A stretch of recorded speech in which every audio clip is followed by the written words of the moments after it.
warahmatullahi wabarakatuh. Oke, bagaimana kabar kalian hari ini di rumah? Semoga masih sehat ya. Oke, masih bertemu lagi dengan saya.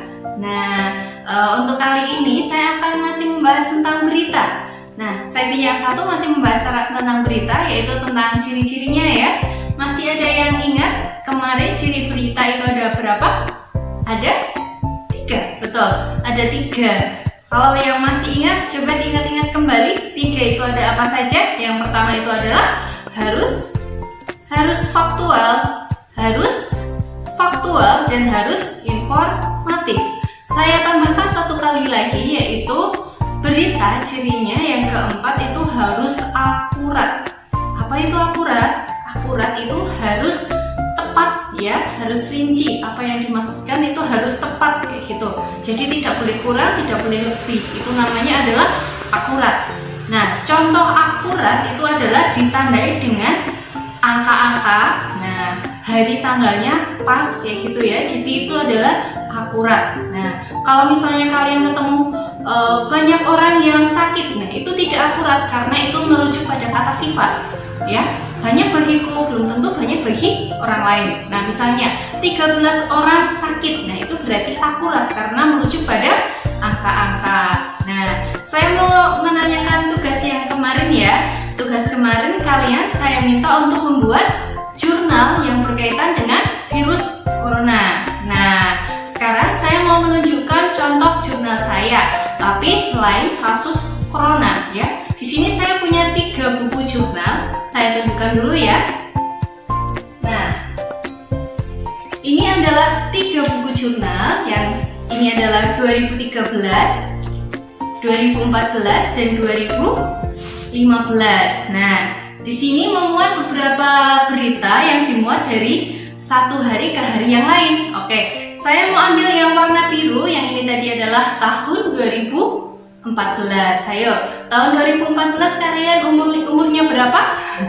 Ada yang ingat? Nah, atau mungkin masih kecil ya. Nah, saya lihat dulu ya. 2014 contohnya kumpulan berita. Di sini ada tanggal 8 Maret 2014.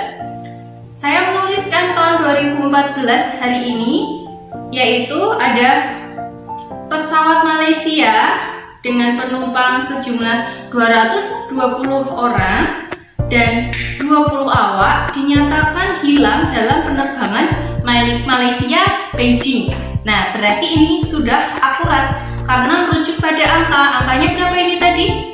220 ya. Terus dari penerbangan Malaysia dan Beijing. Berarti ini sudah merujuk pada keakuratan tempat gitu ya.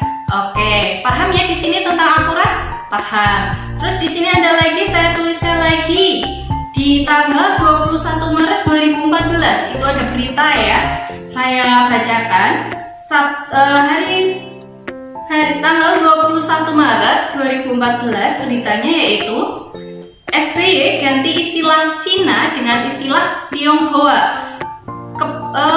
Kepres tahun 2014. Nah, ini adalah asal muasal kenapa Cina di Indonesia itu disebut sebagai Tionghoa. Nah, paham ya di sini?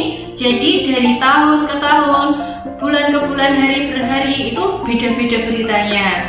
Oke, kalau begitu saya akan mencoba membacakan berita terkait dengan kumpulan berita selama 1 minggu ya. Nanti akan saya lihat apakah nanti kalian bisa membuat rangkuman berita selama 1 minggu.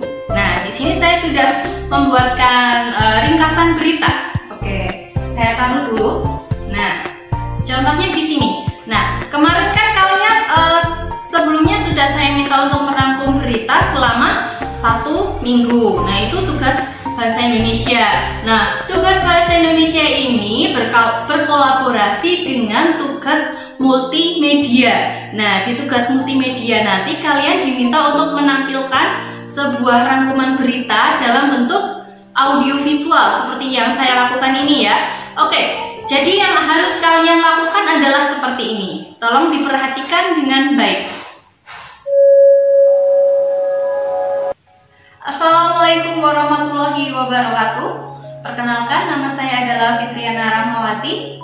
Di sini saya akan membacakan rangkuman berita selama 1 pekan. Ya, berita yang pertama yaitu Rabu 19 Maret 2014, Risma, Wali Kota Surabaya, menolak gantikan Jokowi sebagai Gubernur DKI. 2. Kamis 20 Maret 2014, pesawat MH370 diduga jatuh di Samudra Hindia.